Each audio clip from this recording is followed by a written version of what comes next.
Hey, it's Shantae. Welcome back to my channel. And if you're new here, welcome to my channel. Today's video is going to be a book review or my June wrap up. I did a wonderful job just this June. I had the best reading month that I've had in all 2022 and 2021. The last time I had this type of reading wrap up was in 2020. So if you are here for the books, you will love it. Go ahead and hit like and subscribe to this video. Like encourages me, obviously, to keep making this content, and subscribing helps me grow our community. You're going to love it here. You should subscribe because my channel is a non-problematic channel, just devoted on being a wife and a mom and just trying to have some fun and enjoy yourself and your femininity. So come on in. Let me get some lotion for my hands. I cannot stand to have dry hands. Like, it's one of my biggest triggers. So I had a really good reading book month as far as the volume and the number of books that I read. This month I read 11. I'm going to count in 12 because I read one the last day of May, and I don't think that I included it in my May wrap up. So I'm going to go ahead and include it here. So I'll basically tell you the title of the book, the author of the book, a star rating if I gave it one, and a brief synopsis of the book, just so I can keep these videos brief. If you have any questions, just ask me in the comment box and I'll make sure that I answer any questions that you may have. You may notice that I am barely dressed. I have on a bathing suit. I'm about to take my kids to the pool, but I hear some thunder, so that might not be happening. But whatever. So let's just go ahead and get started. All right. So the first book, this was that book that I was talking about that I did not include in my May wrap up. I read it on the last day of May, and this book is called The Mothers, and this is by Yvette Edwards. I did not give it a rating. I often don't give books a rating if I am undecided or if I feel that my rating might be low due to some things having to do with me. So in this particular book, it followed a lady named Marcia, and her husband experienced a devastating homicide of her son, and her son's name was Ryan, and he was only 16 years old. And in this story, we follow Marcia through the grief process and how she navigates that, and also during the trial for her son's murder. I did not give it a rating because it's a story that's near and dear to my heart.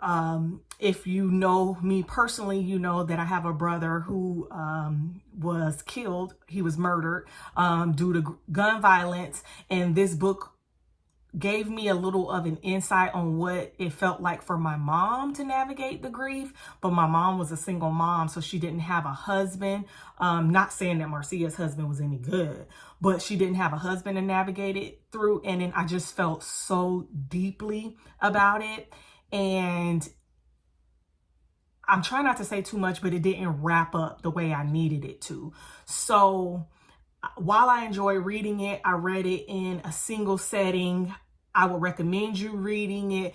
Just know that the triggers of homicide and things like that, it could affect the way that you feel going forward after reading that. So The Mother by Yvette Edwards. It was Wild Rain by the Beverly Jenkins. It is a historical fiction romance, and like,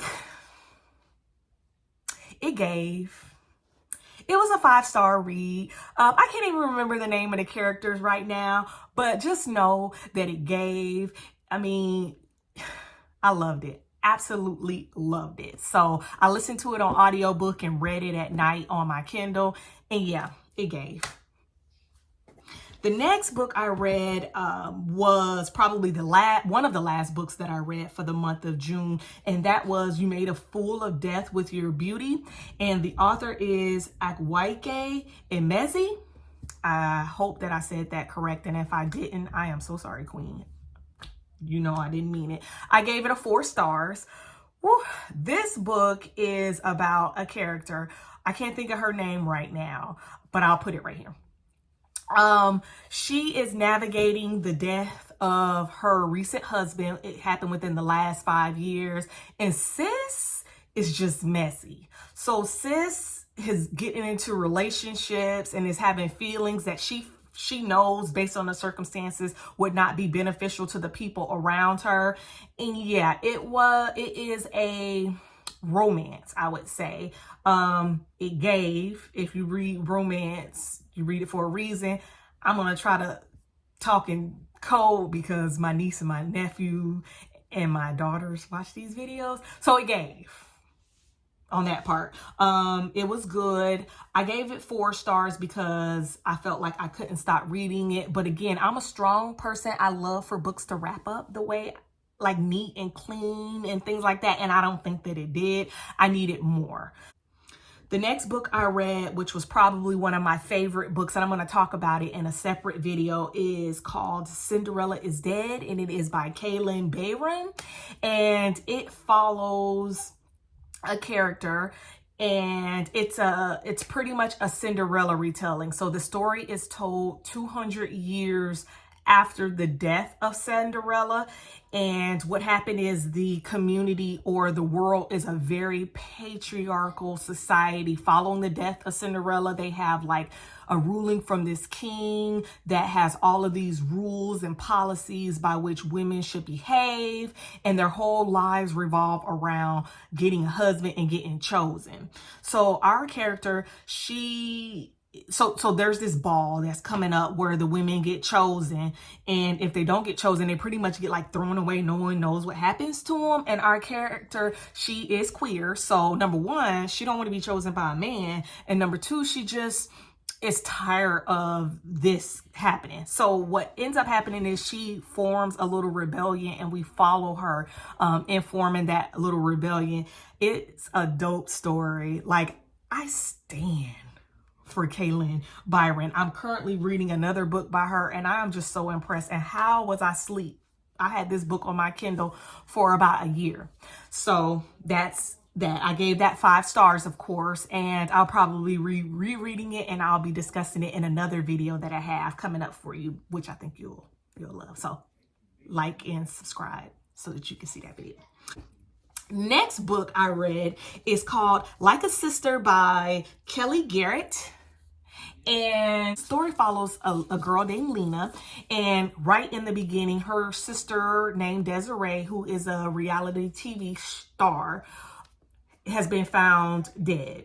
So Lena is trying to uncover the things that have happened to her sister, and she's just getting deeper in the hole, uncovering some family secrets. And yeah, so it's considered a mystery or a thriller. I did not give it a rating. It did not wrap up pretty like I like. Also, I felt like there was a lot to be desired in the story, and I like, it didn't give thriller. It didn't give mystery. Like, I'm not really sure what it gave, but it wasn't thriller or it wasn't mystery. So I didn't give it a rating. If I did give it a rating, it probably wouldn't be the best rating. And yeah, didn't do that. The kids are so loud.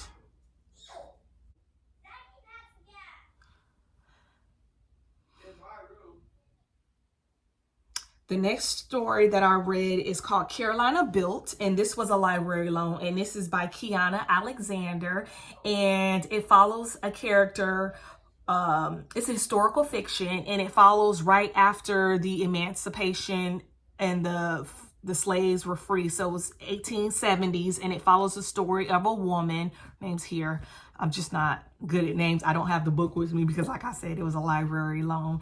And it follows her story as a businesswoman and a wife and a mom, and her trying to juggle them in that particular time. So I did not give it a rating. It did not, you know, it's a theme. It did not wrap up as well as I would have liked it to. And it was anticlimactic. Like, nothing really just kept happening. And if you read this story, there's a particular thing that you're hoping for the main character, and it never happens. And then you're just like, and then I just kind of felt like she just kind of made a lot of decisions that just didn't make any sense. So yeah, I just wasn't feeling it. I felt very, very underwhelmed. I was so excited to get it because, you know, it's a top book and it was only a 14-day loan. Because I mean, it was only a 7-day loan, because at my library, if you get a hardcover and it's a popular book, then you only get 7 days. So I read it in like 2 days, trying to hurry up and get it finished for someone else to read it. And I just wasn't really happy with it. The next book that I read was a Kindle Unlimited book, and it's of Beasts and Beauties, and it's the Daughters of Evil series, and it's book number 1 in this series. I saw this book recommended on Black Girls Read Books too. Hey girls. And I loved it. It is a Beauty and the Beast retelling. Pretty much we are following our main character as her mother has cast a curse on the king of a kingdom, and it sets that his king, which is the prince, has to marry her, and he didn't want to do that. So it is a fantasy romance, and we just saw that, and it's an enemies to lovers type of trope, and I just really loved it. And I feel that it was very much underrated. I did not write down the name of the author, but the author is here. I want to say it was Chanda. I don't know. This is the author's name.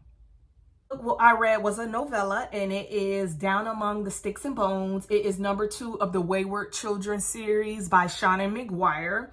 I gave it 3 stars. It is a Jack and Jill retelling. So pretty much Jack and Jill in this story are twins, and they're both girl twins, and they kind of grow up in a limited situation, and at some point they find this staircase to a new world that's filled with magic, and then they have to decide and answer the questions as they navigate this new world. What is love, and what does it mean, and what does loyalty mean, and things like that. So they go through that. It was short, but I enjoyed it, and I listened to it on audio, so I had a really good listening experience, but I'm not really sure if the story was as developed as I wanted it to, because it's only like 100 and something pages. Next book that I read is Take My Hand by Dolen, Perkins, Valdez.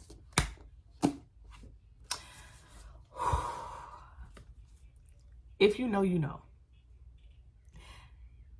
As I record this story, you know the decisions that our government has made in regards to women's bodies and a woman's rights towards their bodies. This book deals with that. This book follows Sybil. And Sybil is a nurse, and Sybil's job as a nurse is to provide reproductive care for underserved women. This is a historical fiction, but it's based on a true story of events. So it is in 1973, set in Alabama. And like I said, Sybil's job is to give reproductive care to women that are poor, mainly Black. Okay. So in Sybil's job, she starts to uncover that there is a systematic policy to infertilize these women. Maybe it be because they're poor, maybe it be because they're Black, maybe it be because they have an exceptionality. So Sybil grows a relationship with 2 girls in her on her caseload, and something traumatic happens to the 2 girls in the caseload due to policies from the agency, and we watch Sybil navigate getting justice on behalf of the girls and watching the girls' maturation process. I literally read this in one day. It's so beautifully written. It's so relevant. It is so timely, because at the time I read this was one of my first books in June, and that Supreme Court decision hadn't been made, but it was the buzz. It had been talking about it, and she came out with the book in May anyway. So I mean, it was just it. If you take any recommendation of any book in this video, it'll be this one. Please read this book, please. Next book I read is Hotel Magnifique, and that is by Emily Taylor. I listened to it on audio. It was gifted to me on audiobook, and it follows our main character. Her name is Janie, and her sister is Zosa. And it follows them as Zosa is invited to work or to perform for this magical hotel that comes every 10 years. So there's this hotel that just comes out the blue in an alley every 10 years. People know about it, but the people that actually serve or work in the hotel or perform for the hotel, once they come back, they don't disclose whether it be on purpose or their memories wiped out on what happened. So Zosa was invited to perform on there because Zosa is a singer. Both of the girls are orphans, and Zosa is a singer. So Zosa gets invited to be on the hotel, and Janie's just like, I'm poor, like I don't have anything going for myself, like let me do it. And so she wills herself on into the hotel and getting a contract and things like that. So as they are in the hotel, they uncover like some magic. There is contracts, there's secrets, and it boils down to our main character having to make the choice on what's best for her and Zosa. And is she really doing this for Zosa? So I didn't give it a rating. I found myself, it was a great read. I love listening to it, but I found myself quite bored with the story. So I haven't decided what I was going to give it. So I'm thinking about a 3.5 is where I am. Would I have, if I have infinite amounts of time, would I read it again? Yeah, I probably will. The next book that I read was The Never King, and this is by Nikki St. Crowe. I gave this 4 stars. It is a Peter Pan retelling. It's a Kindle Unlimited story. Again, the BGRBT just recommended this book, and pretty much we follow a Wendy who is a darling, and a Peter Pan, and what he has come to our world to come get Wendy because he has lost his shadow, and somehow he feels that Wendy will be able to help him with the generations of Wendy. So they take the darlings once they turn 18 so that they're an adult, so that they help Peter Pan get his shadow, because in the Neverland, Peter Pan's shadow is missing. He's losing his lead over his people, and the place is like dying out. So anyway, it's a fantasy romance. And I really enjoyed it, and I gave it 4 stars. Well, I probably am going to continue on with the series, but there's kind of one of those series you kind of have to be in the mood for, because it gave sometimes like unnecessarily, and it's like, okay, yeah, that's nice, but like let's get to the story, please. The last book that I'm going to discuss, but it was actually my second book that I read for the month of June, is Me, or Moth, and that is by Amber McBride. And I don't know how to give a wrap up of it without spoiling the story. So what I am going to say is that it is a grief story, and it is chef's kiss, and I gave it 5 stars. It has a lot of like hoodoo and some witchcraft, some ancient African witchcraft, some New Orleans roots, and it was just perfect for me because, yeah, I just really enjoyed that story. And I highly recommend you read it. It was very short. It was about 200 pages. So I listened to it in like one of my shifts at work when I was there. So it's my June wrap up. For the month of June, I have read 12 books. If you like this type of content, let me know. If you have some questions, go ahead and put them in the comment box. I don't bite. I always write back. Thank you so much. Bye.